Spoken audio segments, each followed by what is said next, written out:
But this, I mean, think about it though. This is where their minds are going. Out of touch, tone deaf, doesn't doesn't line up with what we're thinking, and that's where I want to go now. Where we're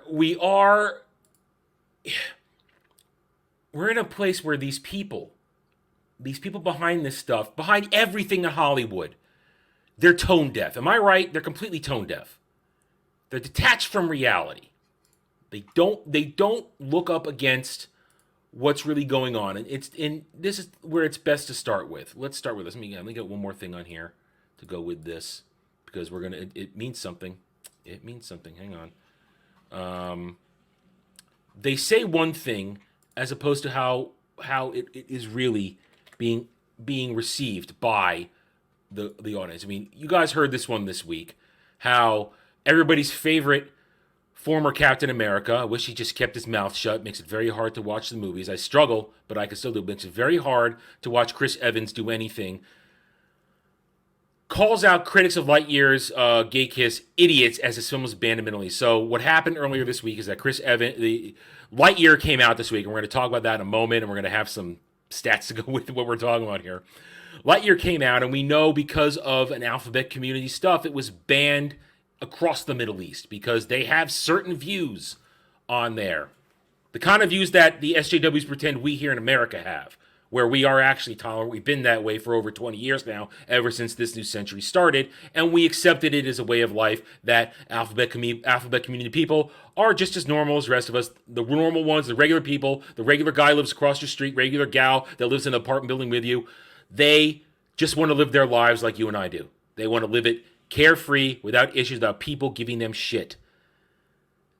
And they don't make it about them, about their sexuality. It's just a facet of who they are. But the SJWs want to make it that we live in a world here in the West where we're all a bunch of hate-filled bigots, that we're all constantly marching down the streets looking to attack people of the alphabet community because we can't stand that they exist. When in fact that's the exact opposite. We've accepted it. It's part of the world. Big deal. They live their life, I live my life. You say something? No, I was just. Yeah. Affirmative. Okay. Affirmative. Okay. Yeah. So Chris Evans talking about this shows how stupid it is. Why don't you talk about how, I guess, bigoted they are on the other side of the world on this stuff? No. We're just going to keep talking how bigoted you are over here if you do it. Well, Chris, you know what that led to? That led to your movie flopping. Which I wouldn't say that was the biggest problem with it. I think the biggest problem with it that Tim Allen wasn't in it, but yeah, this definitely did not help whatsoever. Yeah, it's Disney Pixar's light film, huge flop box office, gets trampled, and that's kind of one of the things here. Got trampled by the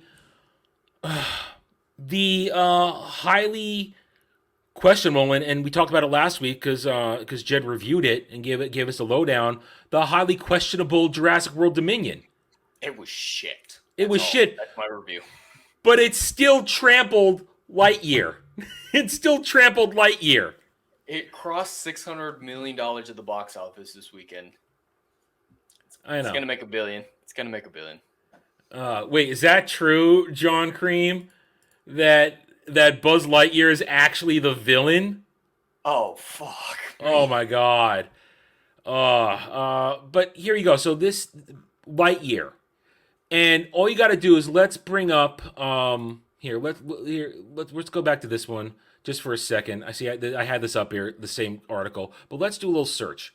Let's bring up Lightyear here at Shillrant. I can type. Let's bring up Lightyear and see. Okay, so article in today alone. Let's see. Today is Sunday, June 19th, 2022. 1, 2, 3, 4, 5. Okay, yeah, 5. At least 19 hours ago is yesterday still. That's yesterday at this point. But still, 5 articles in one day surrounding Lightyear, pushing it as something that's supposed to be something everybody wants. And then yesterday, even more. You can see look at all, this is within a day. What are there? There's how many articles are one page here? 2, 4, 6, 8, 10, 12, 14, 15 articles per page. In the span of 24 hours, Shill Rant ran at least 15 articles on Lightyear. Let's bring up ShillBR. Let's bring up ShillBR and see how many they did in the span of a day.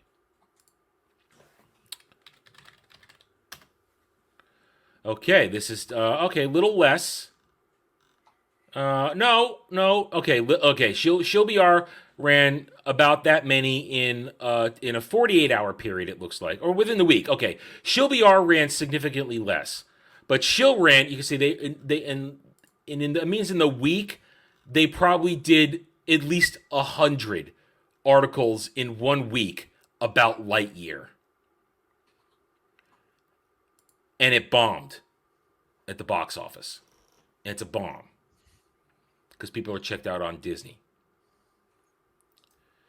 Jed, I had you set up some trends for me. I did. Let me bring those up. We're going to be going back and forth to these trends here, guys. We're going to be jumping back and forth during this one. Just to give you an idea of what I'm talking about legitimacy. So let's go over what Jed has here. All right, so Jed, what do we got here? All right, so yeah, just comparing some of the most popular franchises over the last month right now. I did do Stranger Things, but that was a big hype, and then it's died down by now. We have Obi-Wan Kenobi, Miss Marvel, Jurassic World, Buzz Lightyear. So the movie didn't even come up as an option in trending. So the character was the only thing that was available to use. So if anyone's like, hey, you're not doing it right, no, I tried to do the movie. The movie doesn't even come up as an option. Wait a second. But Shill Rant ran 100 articles in a week telling us how awesome it is. Nobody cared. So that leads to what? So you also have Ms. Marvel up there, which has just cratered along with Obi-Wan, because second episode last week. We talked about this last week. Last week, everybody's response to Ms. Marvel was boring, don't care, not hate, just boring. This week, I've seen nobody talk about it. Oh, absolutely no one. The first episode didn't even cross 1 million viewers. It was like 750,000. Yeah, Az did a video on that this morning. Yeah. No, for a Marvel series, that's it's bigger than Star Wars now. Marvel is the biggest franchise in the world, and for a mainline television show like that to not cross 1 million is insane. Yeah. But we got some more. This is the 1 week breakdown versus the 1 month, and so there's a little bit of things like whatchamacallit. Buzz Lightyear is a little bit more popular, and this is probably Friday when it came out. So there's a bit of a jump and then a dip and a little bit of a rise again. You know, by next week it'll be gone. Next week it'll be gone. But you can see Miss Marvel and Kenobi fighting for the bottom slot pretty consistently, whereas we've got Jurassic World, Top Gun, and Buzz Lightyear doing their best to compete with each other at the top, and it's not even close. I mean, Obi-Wan and Miss Marvel, that's pretty bad. Mm-hmm. It's really bad. Well, and you can kind of use the rule of comparison. If Miss Marvel is 750,000 and Kenobi's equal to it on trending, you can kind of make an inference that they probably lost that, the greatest premiere in Disney Plus history probably lost a little bit in terms of that viewership by now. And yeah, this is the penultimate episode just came out, right? So the finale is next week. There should be a major rise for the penultimate, and then it's nothing. I mean, if anything, it's a dip from there. Yeah, nobody cares about this. Is the reality. They want to try and create all these ginned up stories around Kenobi. They want to try and convince us. I mean, I could do the same thing on Shill Rant and CBR. A ton of Ms. Marvel articles, nobody's going to care. A fraction less Maverick articles, and people care about Maverick. Yep. Tom Cruise's biggest moneymaker of all time now. Well, that's putting it lightly. There was a really funny comment that was put out on one of the Geeks and Gamers videos when Stranger Things came out, and they were comparing Stranger Things to Obi-Wan. And this one guy was like, I can't believe you'd compare a juggernaut like Stranger Things to Kenobi. That's just really disingenuous. I remember that. The fuck are you talking about? Star Wars is supposed to be the biggest franchise in the world. It used to be $1 billion franchise. Stranger Things was never $1 billion franchise. but Disney has devalued it to such a degree that it's barely $1 million franchise now Yeah, for it Star know. Wars. only So took 3 it's a movies. fa- It went from yeah. 2 billion to 1.5 to 1 billion. So It it's a literally fair cut its comparison audience in now. half. Yeah, they're doing great. I mean, it's we live in an alternate reality. Mm-hmm. We live in an alternate reality. These are not the tracking numbers that we should be seeing Absolutely not. if these franchises are being handled correctly. And I'm going to jump back here to me now for a second. And again, so that's just one end of the living in delusion, the living in denial of what people actually care about. People care about escapism entertainment. They just want to, and they don't want their franchises politicized. They don't want it made ideological. They want what they always love. And then you get this right here, where and you know we all know that Josiah rises. He's all over Tom Hanks news, so that was there. But I don't cover this, but I brought this up simply to show as an example of the out of touchness. Tom Hanks, who this is the movie that made him the star he is today. Personally, I always thought it was a shit movie. He stole that Academy Award from Liam Neeson for Schindler's List. That was the year that the Academy Awards became pointless to me. That was the year it became pointless because, but to play the homosexual character in Philadelphia, won him his first Oscar. It catapulted him to where he is now, to the status he is now. Oh, but only gay actors should play gay roles. It was great for you 30 years ago, Tom, but now not so much. You asshole. You entitled ivory tower living asshole. Yeah, slam the door behind you on your way out, like Yeah. always, like every one Yeah. of them assholes. Yeah. Well, what I always want to bring up when I see stuff like this is, according to these people, the only people who are allowed to do anything with this or have an opinion on this are gay people. And so, what does he think about Ian McKellen saying that anyone should be able to play anything that they can physically do? And he's a gay man, and he's like, does that mean I can't play straight characters anymore? It's a great argument to have. Ian McKellen's comments were perfect. Yeah. And so he's overriding a gay man's comments. How does that look with his worldview that he's propagating here? And Ian McKellen is beloved. So much. No one says a bad thing about him. Barbara Breeze Anderson, for I believe that is 10 euros. Everything is now cringe because the people behind the storytelling have no imagination or magic. That's right. They're creatively bankrupt. And it shows when that's a perfect segue to this. Oh! Aren't we excited? But that leads us right into this though. Game of Thrones Jon Snow sequel series in development at HBO, exclusive. Who asked for this? But you're absolutely right. They're creatively bankrupt. This is bankrupt. They don't get it. They understand that there is no magic for Game of Thrones anymore, and they destroyed it themselves. They needed no help from anybody. They did this and no. This is tone deaf. Add a House of the Dragon to that list, Jed. Put House of the Dragon on your trending list. Maybe take something else. Take a couple things down. Put House of the Dragon compared to the things people are actually interested in. I want to see House of the Dragon trending because this isn't gonna register. But House of the Dragon's what they've been trying to pimp for the past few months. There's your response, guys. There's the before we see it response. We know where this is going.